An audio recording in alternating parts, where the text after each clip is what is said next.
Machiegni tuke mag agoko HSB 7s division mar ariyo yudo sir kuom kambi manyo kuom Tusker. Sir mabiro jiwo tuke mag agoko e kinde ma Kenya ikore mar biro bago tuke mag piny mangima World Rugby 7s e tielo mokwongo. Tusker chiwo omenda maromo $40 ne tuke go mibiro tugo e kind tarik 14 nyaka 15 dwe mar ariyo e pap manyayo. Tuke go biro weyo ka Kenya obedo piny mar ariyo e Afrika ma ibage tuke mag Rugby 7s mar piny mangima.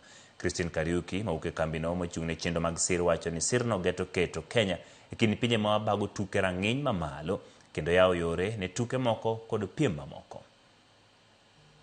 That money is going to support us in taking care of quite a few costs so that we are able to get to that 100% preparedness. So the significance of hosting such a huge event like HSBC 7s means that we are able to showcase Kenya as a sporting nation, tourist destination, but it also shows the infrastructure that we have so that other sports can also,